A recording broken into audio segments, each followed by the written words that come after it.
हमारे इस YouTube channel के सेगमेंट फास्ट न्यूज में आप तमाम का इस्तकबाल है। इस वीडियो में आप देख सकते हैं कम मिनटों में बहुत ज्यादा खबरें। तो आइए शुरू करते हैं वीडियो को और देखते हैं आज की ताजा तरीन खबरें। हैदराबाद की सड़कों पर अब दौड़ेंगी डबल डेकर बसें, 3 बसों का हुआ इफ्तिताह। एक तवील अरसे के बाद शहर हैदराबाद की सड़कों पर डबल डेकर बसें दौड़ेंगी। तेलंगाना के वजीर बल्दी नज़्म तारक रामाराव और मजलिस के फ्लोर लीडर जनाब अकबरुद्दीन अवैसी की मौजूदगी में चीफ सेक्रेटरी शांति कुमारी ने हैदराबाद शहर में 3 डबल डेकर इलेक्ट्रिक बसों का इफ्तिताह किया। चंद दिन पहले एक नेटनीस ने वजीर KTR को ट्वीट किया और उनसे हैदराबाद में डबल डेकर बसें मुतारिफ कराने की दरख्वास्त की और KTR ने उन्हें जल्द डबल डेकर बसें चलाने का वायदा करते हुए जवाब दिया। वजीर KTR ने मंगल को 3 इलेक्ट्रिक डबल डेकर बसों का आगाज किया। हर एक बस की कीमत 2 करोड़ 16 लाख रुपए की है और बस में 65 अफराद बैठ सकते हैं। जगतियाल जिले में बेटी को टिफिन देने स्कूल जाने वाली खातून अचानक लापता। शोहर से झगड़े के बाद अपने मायके में रहने वाली शादीशुदा खातून अचानक लापता हो गई। ये वाक़या तेलंगाना के जगतियाल जिले के मलयाल में पेश आया।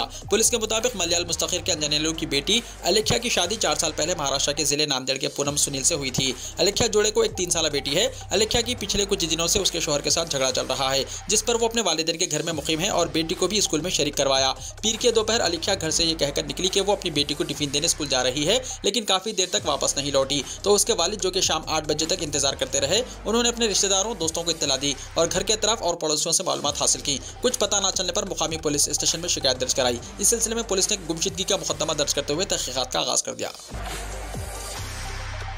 पुराने शहर में मेट्रो रेल के लिए 500 करोड़ रुपए हुए मुख्तस। रियासती हुकूमत ने पुराने शहर में मेट्रो रेल की तामीर के लिए 500 करोड़ रुपए मुख्तस किए हैं। कल असेंबली में वजीर फाइनेंस हरीश राव की जानिब से पेश करदा बजट में हुकूमत ने हैदराबाद मेट्रो रेल के दूसरे मरहले के कामों के लिए 1500 करोड़ रुपए मुख्तस किए हैं, जिनमें पुराने शहर में मेट्रो रेल की तामीर के लिए 500 करोड़ रुपए और शमशाबाद एयरपोर्ट मेट्रो की तामीर के लिए मजीद 500 करोड़ रुपए की तजावीज़ पेश की हैं। MGBS से फलकनुमा तक 5.5 किलोमीटर मेट्रो रेल की तामीर के लिए हुकूमत ने 500 करोड़ रुपए की रकम मुख्तस की है, जो पुराने शहर का अहाता करेगी। ज़राए के मुताबिक इस रकम से पुराने शहर में MGBS तक फलकनुमा मेट्रो रेल के लिए हुसूल अराजी के कामों को अंजाम दिया जाएगा। कॉन्ट्रैक्ट एम्प्लॉइज की खिदमत को 1 अप्रैल से बाकायदा बनाया जाएगा। रियासती वजीर फाइनेंस श्री हरीश राव ने कहा कि 1 अप्रैल से कॉन्ट्रैक्ट एम्प्लॉइज की खिदमत मुस्तकिल यानी बाकायदा बनाने के अमल का आगाज किया जाएगा। बजट में KCR न्यूट्रिशन किट इसकी मुतारिफ कराई गई है। शादी मुबारक और कल्याण लक्ष्मी स्कीम के फंड्स में 460 करोड़ रुपए के बजट में इजाफा किया गया है। असेंबली में बजट की पेशकशी के बाद प्रेस कॉन्फ्रेंस से खिताब करते हुए हरीश राव ने कहा कि तेलंगाना मुल्क के लिए रोल मॉडल रियासत में तब्दील हो गई है। मुल्क की मुख्तलिफ रियासतों के अवाम तेलंगाना की तरफ हसरत भरी निगाहों से देख रहे हैं। मरकज के ताउन के बगैर तेलंगाना रियासत बड़ी तेजी से तरक्की कर रही है। तेलंगाना हुकूमत से 80,000 जायदादों पर तकर्रुरात हो रहे हैं।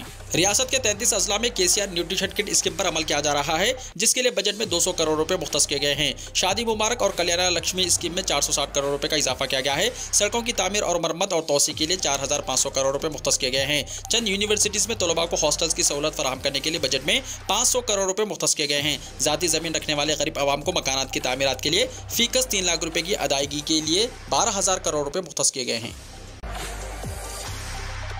बाज़ इलाकों में पानी की सरबराही बंद रहेगी। कोकापेट में पाइपलाइन की मरम्मत के कामों के सबब 8 जनवरी को सुबह 6 बजे से 24 घंटे के लिए पानी की सरबराही में रुकावट पैदा होगी। मुतासरा इलाकों में गंडीपेट, कोकापेट, नारसंगी, पुप्पलगोड़ा, मणिकुंडा, खानापुर, नेकडामपुरा और मेंचोरोला गाँव शामिल हैं। शेखपेट, टोली चौकी, गोलकुंडा, चिंतल बस्ती, विजयनगर कॉलोनी और ओल्ड मल्लेपल्ली इलाकों में भी पानी की सरबराही बंद रहेगी। अखिलती खर्च के लिए बजट में 270 करोड़ रुपए मुख्तस करने का खैर मकदम। सदर नशीन तेलंगाना अखिलती मालियाती कॉर्पोरेशन इम्तियाजी साख ने अखिलती बजट को बढ़ाकर 2200 करोड़ रुपए करने, बिलखुसूस अखिलती मालियाती कॉर्पोरेशन को खर्च की अदायगी के लिए 270 करोड़ रुपए मुख्तस करने और अखिलती खवातीन के लिए 20,000 सिलवाई मशीन मंजूर करने का खैर मकदम करते हुए चीफ मिनिस्टर KCR से इजहार तशक्कुर किया है। इम्तियाजी साख ने कहा कि BRS हुकूमत अखिलियतों की फलाह और बहबूद के मामले में अहद की पाबंद है। रियासती वजीर फाइनेंस श्री हरीश राव के असेंबली में पेश करदा बजट से इसकी तस्दीक हो गई है। अखिलती बजट में जहां जबरदस्त इजाफा किया गया है, वहीं अखिलती मालियाती कॉर्पोरेशन को बजट में खासी अहमियत दी गई है। इस साल अखिलियतों में कर्ज के लिए 120 करोड़ रुपए जारी किए गए। साल 2023-24 के बजट में अखिलती मालियाती कॉर्पोरेशन को खर्च की इजराई के लिए बजट में 150 करोड़ रुपए का इजाफा करते हुए 270 करोड़ रुपए मुख्तस किए गए हैं। सदर नशीन अखिलती मालियाती कॉर्पोरेशन इम्तियाजी साख ने कहा कि 120 करोड़ रुपए कर्ज तकसीम करने के लिए दरख्वास्तें वसूल की गई हैं, जिसके अजला सतह पर दरख्वास्तों की जांच आखिरी मराहिल में पहुंच गई हैं। इन दरख्वास्तों के वेरिफिकेशन का काम बहुत जल्द शुरू हो जाएगा और साथ ही कर्ज के अहल अफराद की फहरिस्त तैयार की जाएगी, जिसके बाद कर्ज इजराई के कामों का आगाज हो जाएगा। ऑटो ड्राइवर्स का चलो असेंबली एहतजाज। Telangana state auto drivers union JAC ने कदीम ऑटोस को स्क्रैप बनाने के अमल को रोकने के खिलाफ 10 फरवरी को चलो असेंबली एहतजाज की अपील की है। जेएसी ने एपी रियासत की तर्ज पर हर ऑटो को इंश्योरेंस सर्टिफिकेट के लिए सालाना 10,000 रुपए की सहूलत फराहम करने का मुतालबा किया। दीगर मुतालबात में पड़ोसी रियासतों की तर्ज पर ऑटो के किरायों में फौरी इजाफा, दोनों शहरों में ऑटो स्टैंड की मुनासिब तादाद, आरटीए में रिश्वतखोरी का खात्मा शामिल हैं। जेएसी लीडर अमानुल्लाह खान ने मीडिया से बात करते हुए बीआरएस की क़यादत पर जोर दिया कि वो कौमी सियासत में जाने से पहले तेलंगाना में अपना घर दुरुस्त करे। रियासती बजट से अक़लियतों और दिगर तबक़ात को मायूसी, मोहम्मद अली शब्बीर ने कहा। साबिक़ अपोजिशन लीडर मोहम्मद अली शब्बीर ने कहा कि वज़ीर फ़ाइनेंस हरीश राव की जानिब से पेश करदा बजट 2023-24 ने समाज के तमाम तबक़ात को मायूस कर दिया है। बजट पर तबसरा करते हुए मोहम्मद अली शब्बीर ने कहा कि केसीआर हुकूमत के असेंबली इंतखाबात से पहले आखिरी बजट से आवाम को काफ़ी उम्मीदें थीं, लेकिन चीफ मिनिस्टर ने तमाम तबक़ात को मायूस कर दिया और तालीम, सेहत और भलाई के शोबेजात के लिए मुनासिब फंड्स मुख्तस नहीं किए गए। उन्होंने कहा कि तालीम और सेहत जैसे शोबेजात के लिए सिर्फ 5 से 6% का इजाफा किया गया। SC, ST, BC और अक़लियती तबक़ात के बजट में इजाफे को नजर अंदाज किया गया है। SC तबक़ात के लिए मजमूई बजट का सिर्फ 7.23%, जबकि ST तबक़ात के लिए सिर्फ 1.3% बजट अलॉट किया गया है। उन्होंने कहा कि BC तबक़े के लिए 2.14% और अक़लियती तबक़ात के लिए मजमूई बजट का सिर्फ 0.75% अलॉट किया गया। 7 मई से एमसेट, ईसेट, लॉसेट और एडसेट की तारीखों का हुआ ऐलान। रियासत तेलंगाना में पेशावराना कोर्सेस में एडमिशन्स के सिलसिले में शेड्यूल जारी कर दिया गया है। ओहदेदारों ने वज़ीर तालीम सबीता इंदिरा रेड्डी की हिदायत के मुताबिक EAMCET, ECET, LAWCET, PG CET, ICET, PGE और एडसेट कॉमन एंट्रेंस टेस्ट के एग्जाम्स की तारीखों का ऐलान कर दिया है। बताया गया है कि एमसेट इंजीनियरिंग के एग्जाम्स 7 से 11 मई और एग्रीकल्चर फार्मेसी के एग्जाम्स 12 से 14 मई तक मुनक़िद होंगे। एडसेट 18 मई, ईसेट 20 में, लॉसेट और PG एलसेट 25 मई को होगा। 26 से 27 में आईसेट होगा। 29 में से 21 जून तक PGE सेट होगा। सबीता इंदिरा रेड्डी ने बताया कि मुतल्लिका सेट कन्वीनर दरख्वास्त देने के लिए रजिस्ट्रेशन फीस और दीगर तफसीलात के साथ तफसीली नोटिफिकेशन का ऐलान करेंगे। पुराने शहर हैदराबाद के गुलजार हाउस को असली हालत में लाने का काम हुआ शुरू। पुराने शहर हैदराबाद के 16वीं सदी के गुलजार हाउस के बहाली का काम शुरू कर दिया गया है। इस काम के सिलसिले में रजिस्टर्ड कॉन्ट्रैक्टर मीर खान ने बताया कि इस हाउस को इसकी असली हालत में वापस लाने का काम किया जा रहा है। गुजरात में चिकन और मटन की दुकानें बंद होने से लोगों की रोजी रोटी हुई मुतासिर। गुजरात में गैर कानूनी गोश्त की दुकानों को गुजरात हाईकोर्ट ने बंद करने का हुक्म दिया है, जिसके बाद गुजरात की मुख्तलिफ म्युनिसिपल कॉर्पोरेशन और म्युनिसिपैलिटी ने गोश्त की दुकानें, चिकन, बकरे और घेंटे की दुकानों को बंद करा दिया है। लाइसेंस याफ्ता गोश्त की दुकानों को भी म्युनिसिपल कॉर्पोरेशन के जरिए बंद कराने का इल्जाम लगाया जा रहा है, जिससे ज्यादातर मुस्लिम दुकानदारों की रोजी रोटी छीनने का काम किया जा रहा है। गुजरात 6 करोड़ आबादी पर मुश्तमिल रियासत है। इनमें 60% लोग नॉनवेज खाते हैं और नॉनवेज का कारोबार भी करते हैं, जिसमें मुसलमानों के साथ साथ हिंदू, दलित और गरीब नॉनवेज की दुकान चला रहे हैं। गुजरात में इतनी बड़ी आबादी के बावजूद 36 स्लॉटर हाउस में से 32 मज़बाह खाने बंद हैं, जिससे गोश्त की कमी तो पहले से ही गुजरात में थी, लेकिन अब नॉनवेज खाने वालों पर नकेल कसते हुए चिकन, मटन की दुकानें और मज़बाह खाने बंद कर दिए गए हैं। इस मामले पर जमीयतुल खुरैश छोटी जमात से ताल्लुक़ रखने वाले महमूद मारफतिया ने कहा कि गुजरात हाईकोर्ट के हुक्म के मुताबिक अहमदाबाद म्युनिसिपल कॉर्पोरेशन ने अहमदाबाद में तकरीबन 1000 दुकानों को बंद कर दिया। सूरत और दूसरे शहरों में भी बड़ी तादाद में दुकानें बंद हो गई हैं। हाईकोर्ट ने हुक्म दिया है कि गैर कानूनी लाइसेंस मटन की दुकानों को बंद किया जाए, लेकिन बड़ी तादाद में लाइसेंस याफ्ता दुकानों को भी बंद कर दिया गया है। आज ये दुकानदार बेरोजगार हो गए हैं, उनका घर चलाना मुश्किल हो गया है। दिल्ली के चीफ मिनिस्टर के घर के बाहर पुजारियों का एहतजाज, महाना तनख्वाह का मुतालबा। हजारों पुजारियों ने दिल्ली के चीफ मिनिस्टर अरविंद केजरीवाल के घर के बाहर एहतजाजी मुजाहरा किया और उनके लिए महाना तनख्वाह का मुतालबा किया। एहतजाज में बीजेपी लीडरान भी उनके साथ शामिल हुए। मुजाहिरीन ने कहा कि जब तक हुकूमत पुजारियों को तनख्वाहें नहीं देती और सनातन धर्म के तहफ़्फ़ुज़ के लिए काम नहीं करती, तब तक वो एहतजाज जारी रखेंगे। मुंबई एयरपोर्ट पर बम धमाके की धमकी, सिक्योरिटी बढ़ा दी गई। मुंबई के छत्रपति शिवाजी महाराज बैनुल-अक़वामी हवाई अड्डे यानी मुंबई एयरपोर्ट को दहशतगर्द तंजीम इंडियन मुजाहिदीन के नाम पर बम से उड़ा देने की धमकी दी गई है। इस धमकी के बाद मंगल से मुंबई एयरपोर्ट की सिक्योरिटी बढ़ा दी गई है। पुलिस के मुताबिक पीर की रात गए एक शख्स ने मुंबई एयरपोर्ट पर फोन किया और एयरपोर्ट को धमाका खेज मवाद से उड़ा देने की धमकी दी। फोन करने वाले ने अपनी शनाख्त इरफान अहमद शेख के तौर पर की और दहशतगर्द तंजीम इंडियन मुजाहिदीन का रुकन होने का दावा किया। वो फोन पर धमकी के बाद कोड वर्ड्स में बात कर रहा था। इसके बाद हवाई अड्डे के अमले ने फौरी तौर पर मुंबई पुलिस को इत्तला दी, जिसके बाद मुंबई पुलिस ने हवाई अड्डे पर सिक्योरिटी बढ़ा दी। इस धमकी की शिकायत मुंबई के सहार पुलिस स्टेशन में नामालूम शख्स के खिलाफ IPC की दफा 505(1) के तहत दर्ज की गई है। पुलिस मामले की मजीद तफ्तीश कर रही है। अहम बात यह है कि वज़ीर-ए-आज़म नरेंद्र मोदी के 10 फरवरी को मुंबई के दौरे के पेश नज़र मुंबई पुलिस इस धमकी को संजीदगी से ले रही है।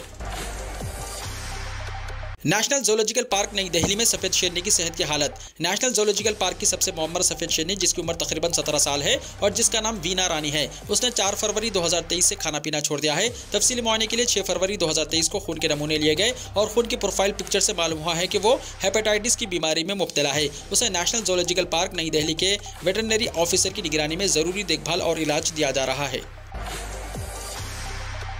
बगैर वर्दी के पाए गए ड्राइवर तो 10,000 रुपए देना होगा जुर्माना। ऑटो रिक्शा और टैक्सी चलाने वालों के लिए एक अहम खबर है।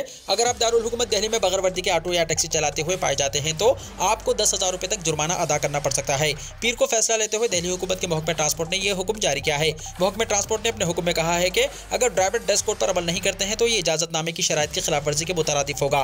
ड्रेस कोड को नाफिज करने के हुक्म पर महकमे ट्रांसपोर्ट के एक सीनियर अफसर ने कहा कि दिल्ली में G20 तकरीब और दीगर प्रोग्रामों के पेश नजर इस फैसले को सख्ती से लागू करने को कहा गया है। इस बार G20 समिट में हिंदुस्तान और बैरूनी मुल्क से कई नामवर लोग शिरकत करने जा रहे हैं। ऐवान को चलने देने पर अपोजिशन मुत्तफिक जारी रखेंगे मुतालिबा। बजट इजलास के आगाज से ही अडानी मामले पर पार्लियामेंट में जारी ताअत्तुल खत्म हो गया है। अब ऐवान की कार्रवाई खुश असलोबी से चलने का इम्कान है। अपोजिशन अपने मुतालिबात को जारी रखते हुए ऐवान की कार्रवाई में हिस्सा लेने पर राजी है। कांग्रेस के जनरल सेक्रेटरी जयराम रमेश ने मंगल को ट्वीट किया कि ज्यादातर अपोजिशन जमातों ने आज से पार्लियामानी कार्रवाई में हिस्सा लेने का फैसला किया है और अपोजिशन वजीर आजम से अडानी महामेगा घोटाले में JPC का मुतालिबा जारी रखेंगे। दिल्ली में दोपहर में गर्मी होने लगी, हवा का मियार हुआ खराब। कौमी राजधानी दिल्ली में कुछ दिनों से बढ़ते हुए दर्जे हरारत की वजह से दोपहर को पसीना आना शुरू हो गया। मजमूई तौर पर हवा के मियार का इंडेक्स अब भी खराब जुम्र में है। हिंदुस्तान के महकमे मौसमियात के एक एहलकार के मुताबिक फरवरी के पहले हफ्ते में दिल्ली के बढ़ते हुए दर्जे हरारत ने गुज़िश्ता 12 साल का रिकॉर्ड तोड़ दिया है। इस माहिर मौसमियात के मुताबिक 2011 के बाद ये पहला मौका है जब कौमी दारुल हुकूमत में पीर यानी 6 फरवरी को ज्यादा से ज्यादा दर्जा हरारत 29 डिग्री सेल्सियस रिकॉर्ड किया गया, जो फरवरी के पहले हफ्ते में मामूल से 6 डिग्री ज्यादा है। ये पिछले 2 सालों में इस महीने का सबसे ज्यादा दर्जा हरारत है। कम से कम दर्जा हरारत 9.2 डिग्री सेल्सियस रिकॉर्ड किया गया। मोदी शाम से आने हैं पर जज्बाती हो गए। तुर्की और शाम में पीर की सुबह 4 बजे आने वाले जल्जले में हलाकतों की तादाद 5,000 तक पहुंच गई है। हजारों लोग अब भी लापता हैं। हिंदुस्तान ने भी तुर्की को मदद भेजी है। हिंदुस्तानी फिजाइया का C-17 तैयारा NDRF की 2 टीमों, डॉक्टरों और इमदादी सामान के साथ वहां पहुंच गया है। वजीर आजम नरेंद्र मोदी ने भी तुर्की की सूरत हाल पर तशवीश का इजहार किया। मोदी मंगल को BJP की पार्लिमानी पार्टी की मीटिंग में पहुंचे। जराये के मुताबिक मोदी ने कहा, मैं समझ सकता हूं कि तुर्की आज किस सूरत हाल से गुजर रहा है। साल 2001 में जब भुज में जल्जला आया तो मैं चीफ मिनिस्टर था। मैं जानता हूं कि रेस्क्यू ऑपरेशन में क्या मुश्किलात हैं। भुज में आने वाले जल्जले में 16,000 से ज्यादा लोग जान से हाथ धो बैठे। जख्मियों की तादाद 68,000 से ज्यादा है। भारत ने तुर्किया के लिए इमदाद की दूसरी खेप भी रवाना कर दी। तबाहकुन जल्जले से 2-4 तुर्किया की इमदाद के लिए भारत ने अपनी इमदाद की दूसरी खेप रवाना कर दी है। इस खेप में नेशनल डिजास्टर रिस्पांस फोर्स यानी NDRF की टीमों के साथ डॉग स्क्वाड, तलाश और बचाव के आलात और गाड़ियां भी शामिल हैं। भारत पीर को मुल्क में आने वाले जल्जले के बाद जारी बहरान के दौरान तुर्किया की मदद कर रहा है। इस मामले के बारे में वजारत खारजा यानी MEA ने ट्वीट किया कि दूसरा फिजाइया का तैयारा NDRF टीमों के साथ बशमूल डॉग स्क्वाड, तलाश और बचाव के आलात और गाड़ियां तुर्किया के लिए रवाना हुए। उन्होंने आगे लिखा कि भारत जरूरत की घड़ी में तुर्किया के लोगों की हिमायत जारी रखे हुए हैं। तुर्की और शाम में जल्जले से होने वाले जानी और माली नुकसान पर राहुल गांधी हुए गमजदा। कांग्रेस MP राहुल गांधी ने तुर्की में जल्जले की वजह से होने वाली जानी और माली नुकसान पर गहरे रंजोगम का इजहार किया और आलमी कम्युनिटी से मुतासरा इलाके में फौरी राहत को यकीनी बनाने के लिए एक साथ आने पर जोर दिया। ट्विटर पर बात करते हुए रुकने पार्लियामेंट ने कहा कि तुर्की और सीरिया में हौलनाक जल्जले की वजह से हैरानकुन जानों के नुकसान की खबरों से गहरा रंजोगम हुआ है। आलमी कम्युनिटी को इलाके में फौरी राहत को यकीनी बनाने के लिए एक साथ आने की जरूरत है। मेरे ख्यालात उन खानदानों के साथ हैं जिन्होंने अपने प्यारों को खोया है। पार्टी सदर मल्काजुन खड़गे ने भी तुर्की और उसके करीब के इलाकों में जल्जले की वजह से पेश आने वाले भारी माली और जानी नुकसान पर गहरे रंजोगम का इजहार किया। तुर्किया और शाम में 5 जल्जलों के बाद आफ्टर शॉक्स का सिलसिला जारी। 36 घंटे में 109 बार हिली जमीन, अवाम दहशत ज़दा। तुर्किया और शाम में पीर के रोज जब 7.8 शिद्दत का जोरदार जल्जला आया तो हर तरफ तबाही का मंजर दिखाई देने लगा। इस पहले जल्जले के बाद से 36 घंटे में 4 मजीद जोरदार झटके महसूस किए जा चुके हैं। यानी मजमूई तौर पर तुर्किया और शाम में अब तक 5 जल्जले महसूस किए गए हैं। इतना ही नहीं, इन 36 घंटों में आफ्टर शॉक्स यानी जल्जलों के कुछ देर बाद महसूस होने वाले झटके के 109 मामले दर्ज किए गए हैं। इन जल्जलों और आफ्टर शॉक्स की वजह से तुर्किया और शाम में कई शहर मलबे में तब्दील हो गए हैं। इन दोनों मुमालिक के अलावा लेबनान और इसराइल समेत 5 मुमालिक में भी जल्जले के झटके महसूस किए गए हैं। जल्जला मुतासरा इलाकों से जो वीडियो सामने आ रही हैं, इनमें हर तरफ मलबे में तब्दील इमारतें और लाशें ही लाशें दिखाई दे रही हैं। बड़ी तादाद में जख्मी अफराद तड़पते हुए नजर आ रहे हैं तो कोई अपनों को इधर उधर तलाश करता हुआ दिखाई दे रहा है। तुर्किया और शाम में अब तक मजमूई तौर पर तकरीबन 5,000 अफराद हलाक हो चुके हैं और हजारों की तादाद में जख्मी अफराद की जिंदगी और मौत के दरमियान जंग जारी है। जल्जले के कई झटकों से सिर्फ तुर्किया में ही 5,600 से ज्यादा इमारतें जमींदोज होने की खबरें सामने आ रही हैं। कुछ ऐसे ही तबाही की इत्तला शाम से भी मौसूल हो रही है। तुर्किया और शाम दोनों ही जगह खराब मौसम ने बचाव और राहत के कामों को रखना अंदाज करना शुरू कर दिया है। जलजले के मलबे में खातून ने दिया बच्चे को जन्म, मां की मौत, नौमौलूद हॉस्पिटल मुंतकिल।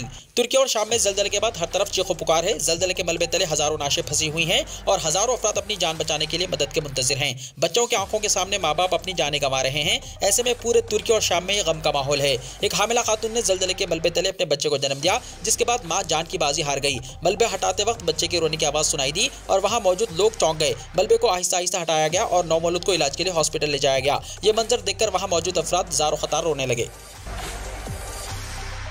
रूस में भी आया जलजला, रेक्टर स्केल पर शिद्दत 5.3 दर्ज की गई। तुर्की के जलजला मुतासरा खित्तों में 3 महीने की इमरजेंसी का हुआ ऐलान। तुर्की शाम में कई जलजलों और जलजले के बाद महसूस किए जाने वाले झटकों से परेशानी अभी खत्म भी नहीं हुई और अब रूस में भी जलजले की खबर से हर तरफ खौफ का आलम देखने को मिल रहा है। मीडिया रिपोर्ट्स के मुताबिक रूस के किरेल आइसलैंड पर मंगल को मुकामी वक्त 6:45 पर जलजले का झटका महसूस किया गया। बताया जाता है कि रेक्टर स्केल पर जलजले की शिद्दत 5.3 रिकॉर्ड की गई। हालांकि जलजले में फिलहाल किसी नुकसान की खबर सामने नहीं आई है। दूसरी तरफ तुर्की के सदर रजब तय्यिप एर्दोगान ने बड़े पैमाने पर जलजले से मुतासिरा 10 इलाकों में 3 महीने की इमरजेंसी का ऐलान कर दिया है। तुर्की के अनालुदू न्यूज़ एजेंसी ने सदर रजब तय्यिप एर्दोगान के हवाले से ये रिपोर्ट दी है। सऊदी अरब में गैर मुस्लिमों के लिए नए कब्रिस्तान बनेंगे। सऊदी अरब में करोड़ों की तादाद में गैर मुल्की रोजगार के सिलसिले में मुकीम हैं, जिनमें गैर मुस्लिम अफराद की बड़ी तादाद है। इन गैर मुस्लिम अफराद के फौत हो जाने की सूरत में उनकी तदफीन एक मसला होती है। उनके लिए सिर्फ जिद्दा में कब्रिस्तान है। सऊदी वज़ारत बल्दियात व दही व आबकारी उमूर ने जिद्दा समेत मुमलिकत के मुख्तलिफ इलाकों में गैर मुस्लिमों के लिए नए कब्रिस्तान बनाने की हिदायत जारी की है। अक्कास अखबार के मुताबिक वज़ारत बल्दियात व दही व आबकारी उमूर का कहना है कि गैर मुस्लिमों की तदफीन में आसानी पैदा की जाए और तदफीन के अमल को आसान बनाया जाए। बाखबर ज़राए के मुताबिक वज़ारत ने गैर मुस्लिमों के कब्रिस्तानों की शक्ल सूरत मुकर्रर कर दी है, जो मुसलमानों के कब्रिस्तानों से मुख्तलिफ होगी। पाकिस्तान के साबिक सदर परवेज़ मुशर्रफ फौजी एजाज़ के साथ आज कराची में सुपुर्द खाक कर दिए गए। पाकिस्तान के साबिक सदर जनरल रिटायर्ड परवेज़ मुशर्रफ को कराची में फौजी एजाज़ के साथ आज सुपुर्द खाक कर दिया गया। परवेज़ मुशर्रफ की नमाज जनाजा आज कराची के मलेर कंटोनमेंट के पोलो ग्राउंड में अदा की गई थी। वाज़ेह है कि 5 फरवरी को साबिक सदर परवेज़ मुशर्रफ तकरीबन 80 साल की उम्र में दुबई के अमेरिकी अस्पताल में इंतकाल कर गए थे। गुज़िश्ता रात साबिक सदर परवेज़ मुशर्रफ की मैयत दुबई के अल मक्तूम इंटरनेशनल एयरपोर्ट से रवाना हुई और पीर को मुकामी वक्त के मुताबिक रात 9:51 पर कराची के जिन्ना इंटरनेशनल एयरपोर्ट पर पहुंची थी। काबिल जिक्र है कि परवेज़ मुशर्रफ के अहल खाना ने इतवार को दुबई में पाकिस्तानी कौंसल खाने से रब्ता करके परवेज़ मुशर्रफ की मैयत पाकिस्तान मुंतकिल करने की इजाज़त मांगी थी। वीडियो को लाइक शेयर कीजिए और हमारे इस YouTube चैनल को सब्सक्राइब करते हुए इसके बेल आइकॉन को भी प्रेस कर लीजिए, ताकि ऐसी ही ताज़ा तरीन खबरों का नोटिफिकेशन सबसे पहले आपको मिलता रहे।